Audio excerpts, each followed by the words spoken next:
குழம்புக்கு தேவையானதெல்லாம் ஆட் பண்ணிட்டேன். இதில் தேங்காய், மஞ்சள் பொடி, புளி, சில்லி பவுடர், கொத்தமல்லி பொடி, 2 சின்ன வெங்காயம், ஒரு பிஞ்சு பெப்பர். நம்ம மீன் குழம்பை கூட்டிடலாம்.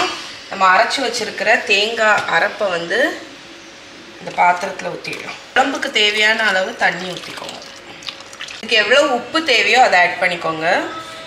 இது ஒரு கொதி வரட்டும். வந்ததுக்கப்புறம் நம்ம மீன் போட்டுக்கலாம். இதில் ஆப்ஷனலாக நீங்கள் என்னெல்லாம் போடலான்னு பார்த்தீங்கன்னா, கத்திரிக்காய், முருங்கைக்காய், மாங்காய், தக்காளி, எந்த காய் வேணுமோ போடுங்க.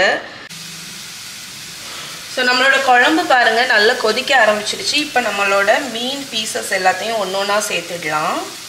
நான் ஆக்சுவலி தலையுமே சேர்த்துக்கிறேன். தலை வந்து நல்ல ஒரு ஃப்ளேவர் கொடுக்கும் குழம்புக்கு. மீனெல்லாம் சேர்த்தாச்சா நல்லா இதை மிக்ஸ் பண்ணிவிட்டு இது ஒரு 8லேருந்து 10 நிமிஷம் போல் நல்லா கொதிக்கட்டும். ஸோ நீங்கள் சாலை மீன்லாம் ஆட் பண்ணுறீங்கன்னா அது அந்தளவுக்கு கொதிக்க தேவையில்லை. இது கொஞ்சம் பெரிய மீனாக இருக்கிறதுனால மீடியம் ஃப்ளேமில் நல்லா கொதிக்கட்டும். மீன் குழம்பு நல்லா குக் ஆகி லோ ஃப்ளேமில் சூப்பராக திக்கும் ஆகிடுச்சு பாருங்கள். கன்சிஸ்டன்சி எப்படி இருக்குன்னு பாருங்கள். நல்லா அரைப்பு நல்ல மீனில் இறங்கி மீனுமே நல்லா குக்காகி சூப்பராக ரெடி ஆகிடுச்சு. இப்போ ஃபைனலாட்டு பச்சை கருவேப்பிலை, 1 ஸ்பூன் தேங்காய் எண்ணெய், 2 தான் இந்த மீன் குழம்புக்கு ஃபினிஷிங் டச். ரெடி.